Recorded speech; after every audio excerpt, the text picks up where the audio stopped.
Hello everyone, welcome to my YouTube channel mission Lakshya. आज इस video में हम पेट 2022 एग्ज़ाम में पूछे गए क्वेश्चंस और उनके आंसर्स को देखेंगे। यहाँ पर कौन कौन से क्वेश्चंस पूछे गए थे उस एग्ज़ाम में और उसके क्या क्या राइट आंसर हैं। तो ये जो दिनांक है 15 अक्टूबर 2022 को आयोजित हुआ था और यह प्रश्न पत्र प्रथम पाली का है। यहाँ पर हम सॉल्व करेंगे, क्वेश्चन को देखेंगे। पहला प्रश्न था, निम्नलिखित में से किस युग में तांबे का पहली बार उपयोग किया गया था। तो तांबे का पहली बार उपयोग कब किया गया था, यह क्वेश्चन पूछा है। तांबे का सबसे पहली बार उपयोग किया गया था ताम्रपाषाण युग में। यह इस क्वेश्चन का राइट आंसर है। नेक्स्ट क्वेश्चन है, निम्नलिखित में से किस स्थान पर प्रथम बौद्ध संगीत का आयोजन किया गया था।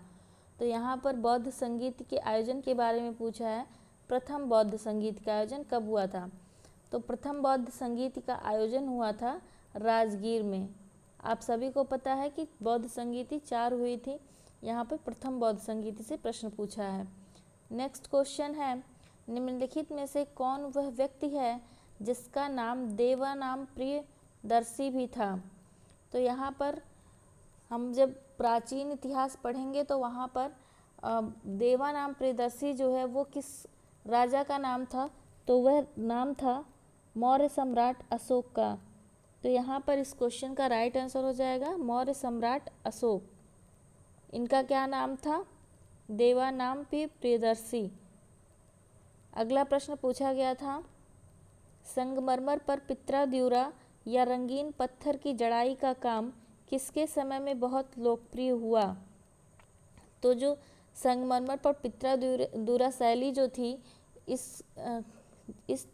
इस तरह का जो प्रयोग हुआ था वो किसके शासनकाल में सबसे ज़्यादा लोकप्रिय हुआ।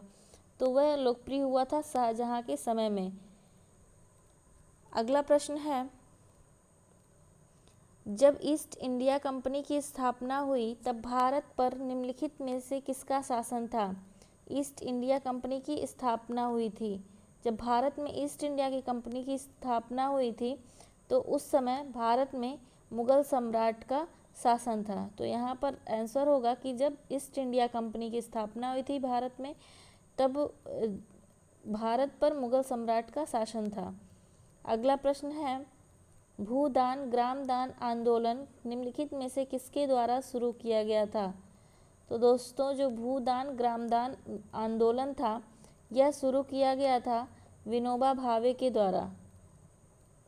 तो इस तरह से हमने देखा कि भूदान ग्रामदान आंदोलन किसके द्वारा शुरू किया गया था, विनोबा भावे के द्वारा। अगला प्रश्न पूछा गया था, दांडी नमक यात्रा के दौरान निम्नलिखित में से किस सामाजिक कार्यकर्ता ने गांधी जी को आंदोलनों को केवल पुरुषों तक सीमित न रखने के लिए राजी किया था। तो कौन सी ऐसी सामाजिक कार्यकर्ता थी जिन्होंने यह कार्य किया था। तो आंसर है कमला देवी चट्टोपाध्याय।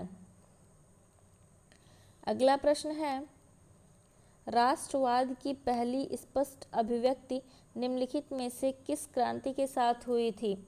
तो राष्ट्रवाद की पहली स्पष्ट अभिव्यक्ति हुई थी फ्रांसीसी क्रांति के साथ हुई थी। अगला प्रश्न है, सरकार के निम्नलिखित में से किस अधिनियम के कारण बम्बई से सिंध प्रांत का निर्माण हुआ था। तो भारत सरकार अधिनियम 1935 के द्वारा, उसी अधिनियम के कारण बम्बई से सिंध प्रांत का निर्माण हुआ था। अगला प्रश्न है, प्रसिद्ध युद्ध का नारा दिल्ली चलो किसने दिया था। तो यह जो नारा था यह किसके द्वारा दिया गया था, यह नारा दिया गया था सुभाष चंद्र बोस के द्वारा। अगला प्रश्न जो पूछा गया था वह था, विश्व की सबसे ऊंची चोटी माउंट एवरेस्ट किसके बीच में स्थित है। तो सही आंसर क्या था, नेपाल और तिब्बत के बीच में। नेपाल और तिब्बत के बीच में सबसे ऊंची चोटी माउंट एवरेस्ट स्थित है। अगला प्रश्न पूछा गया था, निम्नलिखित में से भारत में अक्टूबर की गर्मी का मुख्य कारण क्या है। तो अक्टूबर की गर्मी का मुख्य कारण क्या है हमारे भारत देश में। इसका कारण है उच्च आर्द्रता से जुड़ा उच्च तापमान। इस तरह से अगला प्रश्न भी देखेंगे हम। इसमें पूछा गया है भारतीय मानक समय ग्रीनविच माध्य समय GMT से कितना आगे है। तो जो भारतीय मानक समय है वह ग्रीनविच मीन टाइम से कितना आगे है, 5.5 घंटे आगे है। तो यहाँ पर राइट आंसर होगा 5.5 घंटे आगे है ग्रीनविच मीन टाइम से।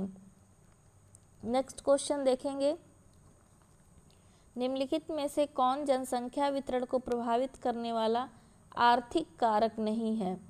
यहाँ पे 4 ऑप्शंस दिए गए थे, लेकिन यहाँ पर ऑप्शंस अवेलेबल नहीं है इस PDF में। तो जो 4 कारक दिए गए थे उसमें से पानी की उपलब्धता जो है यह जनसंख्या वितरण को प्रभावित करने वाला एक आर्थिक कारक नहीं है। अगला प्रश्न है, निम्नलिखित में से किस नदी को बिहार का शोक कहा जाता है। तो ये बहुत ही जनरल क्वेश्चन है कि बिहार का शोक किस नदी को कहा जाता है। बिहार का शोक कहा जाता है कोसी नदी को। अगला प्रश्न है, भारत की पंचवर्षीय योजनाओं को अंतिम स्वीकृति निम्नलिखित में से किसके द्वारा दी गई थी। तो जो पंचवर्षीय योजनाएं हैं उनके बारे में हम पढ़ते हैं पेट एग्ज़ाम के लिए।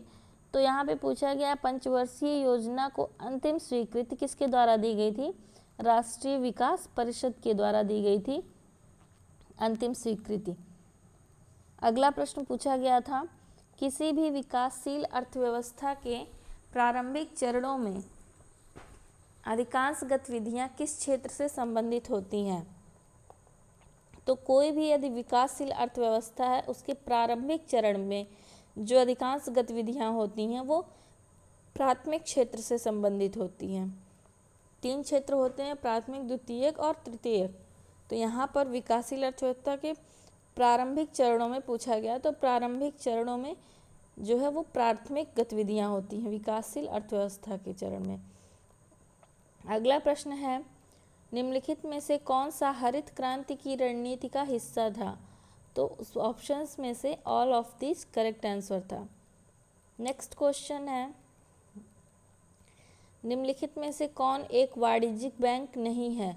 4 बैंकों के नाम दिए गए थे, उसमें से जो सिडबी बैंक है वह एक वाणिज्यिक बैंक नहीं है। नेक्स्ट क्वेश्चन है,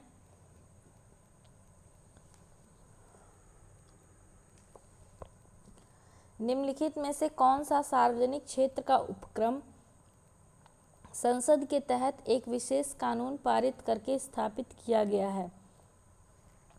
तो जो ऑप्शंस दिए गए थे उसमें से जो उपक्रम थे सार्वजनिक क्षेत्र के उपक्रम, उसमें से वैधानिक निगम जो है यह एक विशेष कानून पारित करके स्थापित किया गया। तो यहाँ पर आंसर क्या है, वैधानिक निगम।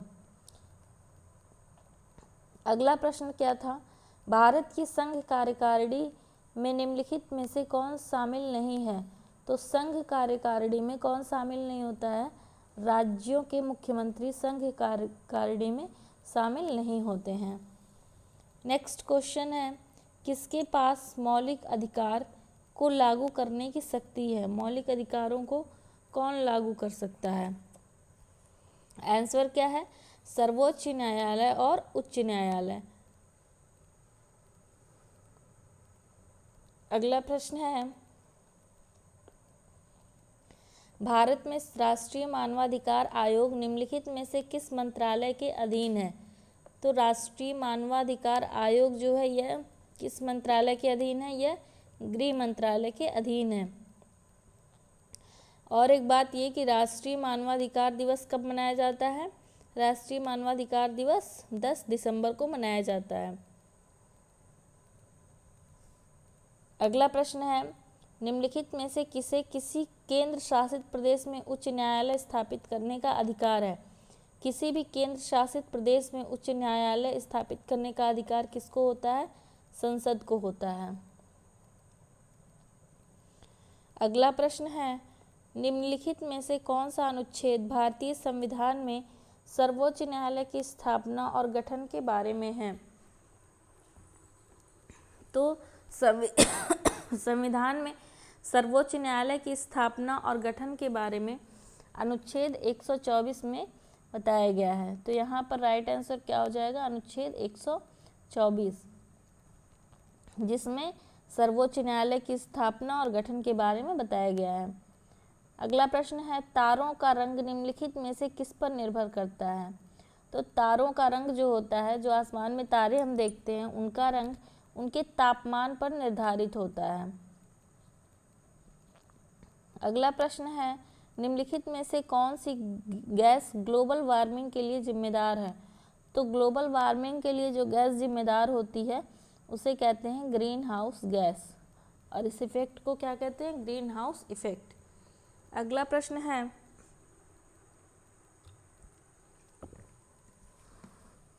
निमोनिया मानव शरीर के निम्नलिखित में से किस अंग को प्रभावित करता है। तो निमोनिया जो है वो किसको प्रभावित करता है, फेफड़े को प्रभावित करता है। अगला प्रश्न है, निम्नलिखित में से कौन सा वनस्पति रेशा नहीं है। यहाँ पर हमें बताना था कि ऑप्शंस में से कौन वनस्पति रेशा नहीं है। तो ऑप्शंस में नायलॉन जो ऑप्शन दिया हुआ था वह एक वनस्पति रेशा नहीं था। तो यहाँ पर राइट आंसर है इस क्वेश्चन का वनस्पति रेशा। अगला प्रश्न है, पादप कोशिका भित्ति निम्नलिखित में से किससे बनी होती है। जो पादप कोशिका में जो भित्ति होती, कोशिका भित्ति होती है, वो किससे बनी होती है, वह सेलुलोज से बनी होती है। तो इस तरह से जो पेट 22 एग्ज़ाम में जो जीएस के क्वेश्चन पूछे गए थे शिफ्ट फर्स्ट में, उसके क्वेश्चंस को हमने इस वीडियो में सॉल्व किया, और आगे हम लोग नेक्स्ट वीडियो में सॉल्व करेंगे। तो इस वीडियो में सिर्फ इतना ही।